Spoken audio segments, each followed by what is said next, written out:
नमस्कार। आज बात की शुरुआत निदा फाजली के एक शेर से करते हैं। बच्चा बोला देखकर मस्जिद आलीशान, एक खुदा के वास्ते इतना बड़ा मकान। जब खुदा को इतना बड़ा मकान चाहिए तो फिर लोकतंत्र में हमारे माननीय क्यों पीछे रहे? आखिर वे भगवान से कम थोड़े ही हैं। जी हाँ, हम बात कर रहे हैं देश में बनने वाले नए संसद भवन की। 10 दिसंबर को प्रधानमंत्री नरेंद्र मोदी इस नए भवन का शिलान्यास करेंगे। इस नए भवन पर 1000 करोड़ रुपए खर्च होंगे। सरकार द्वारा कहा जा रहा है कि पुराना भवन कमजोर पड़ चुका है और भविष्य में सांसदों की संख्या भी बढ़ने वाली है, लिहाजा यह भवन छोटा पड़ता है और नए भवन का निर्माण जरूरी है। जिन लोगों ने संसद भवन को भीतर से देखा है वे अच्छी तरह जानते हैं सभी सुविधाओं से युक्त इस संसद भवन में हमारे माननीयों के बैठने के लिए भरपूर जगह है और जरूरत पड़े तो अतिरिक्त सीटें भी लगाई जा सकती है।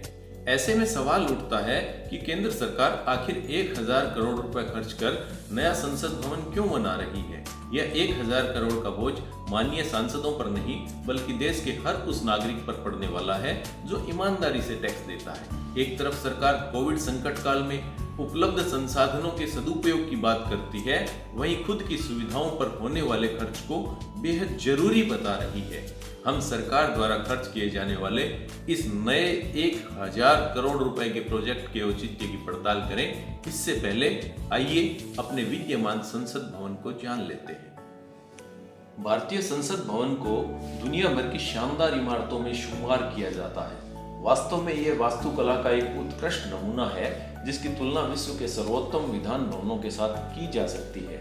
मध्य प्रदेश के भेड़ाघाट स्थित 64 योगिन के प्रसिद्ध मंदिर से प्रेरित होकर ब्रिटिश आर्किटेक्ट एडविन लुटियंस और हर्बर्ट बेकर ने इसका डिजाइन तैयार किया था।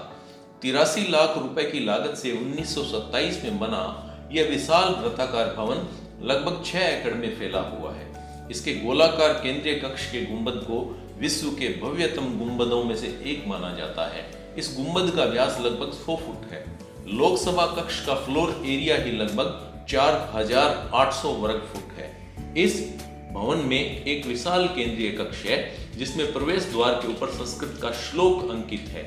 अयम निज परोवेति गणना लघु चेत साम उदार सरिता नाम तू वसुधवै कुटुंबकम, अर्थात यह मेरा है, यह तेरा है। ऐसी गणना छोटे दिल वाले किया करते हैं, बड़े दिल वालों के लिए तो पूरी पृथ्वी ही अपना परिवार है।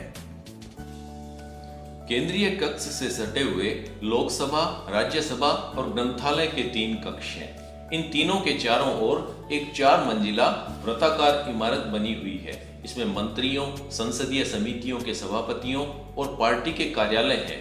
लोकसभा तथा राज्यसभा सचिवालयों के महत्वपूर्ण कार्यालय और संसदीय कार्य मंत्रालय के कार्यालय भी यही हैं। लोकसभा और राज्यसभा कक्षों में अत्याधुनिक ध्वनि व्यवस्था है। दीर्घाओं में छोटे छोटे लाउड स्पीकर लगे हैं। सदस्य माइक्रोफोन के पास आए बिना ही अपनी सीटों से बोल सकते हैं। इसके अलावा इस कक्ष में ऑटोमेटेड वोट रिकॉर्डिंग सिस्टम लगाए गए हैं जिनके द्वारा सदस्य मत विभाजन होने की स्थिति में शीघ्रता के साथ अपने मत अभिलिखित कर सकते हैं।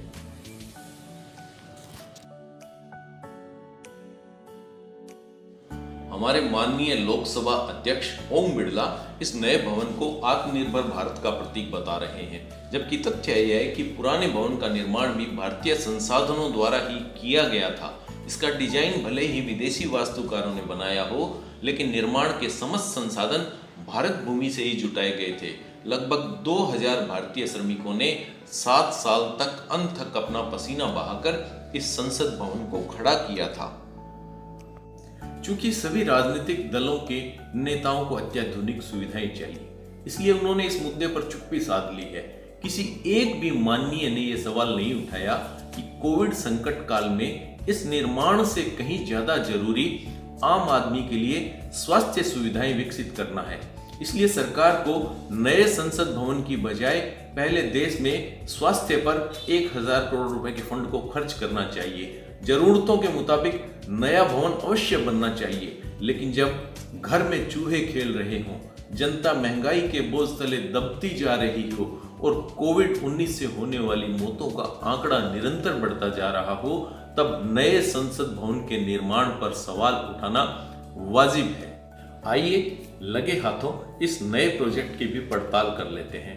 नया संसद भवन, जिसका डिजाइन एक निजी Gujarati company HCP design and management private limited द्वारा तैयार किया गया है। यह भवन 64,500 वर्ग मीटर में बनने वाला है, यानी लगभग 25 बीघों में, जिसे सामान्य बोलचाल की भाषा में एक मुरब्बा भी कहा जाता है। यह पुराने संसद भवन से लगभग 17,000 वर्ग फीट बड़ा होगा। इसकी अनुमानित लागत 971 करोड़ रुपए बताई जा रही है। इस त्रिकोणीय 3 मंजिला इमारत का निर्माण कार्य अक्टूबर 2022 तक पूरा होने की उम्मीद है। यह निर्माण कार्य टाटा प्रोजेक्ट्स लिमिटेड द्वारा किया जाने वाला है। कहा जा रहा है, आजादी के 75 साल पूरे होने पर प्रधानमंत्री नए संसद भवन में दोनों सदनों के सत्र की शुरुआत करेंगे। नए संसद भवन में लोकसभा सदस्यों के लिए 888 सीटें और राज्यसभा सदस्यों के लिए 326 सीटें होंगी। नए संसद भवन में एक साथ 1224 सांसद उनके बैठने की व्यवस्था की गई है। बताया जाता है, नए सदन में सांसदों के बैठने की व्यवस्था मौजूदा व्यवस्था से हटकर ज्यादा खुली और आरामदेह बनाई गई है। एक टेबल पर 2 सांसद बैठेंगे। वहीं नई इमारत में सभी मंत्रियों के एक जगह बैठने की व्यवस्था की गई है, जिससे उन्हें बेहतर सुविधाएं मिल सकें। बहरहाल नया संसद भवन बनाने के पीछे सरकार के अपने तर्क हैं, अपना निर्णय है, लेकिन जनता और मीडिया की राय भी तथ्यों के साथ आपके सामने रखी गई है। मुझे राजस्थानी के प्रसिद्ध कवि मोहम्मद सदीक साहब की पंक्तियां याद आती है। मजा करो महाराज आज थारे पांचों घी में है, थाली में हिंदुस्तान पछे थारे काई जी में है। आप स्वस्थ रहें, खुश रहें। धन्यवाद।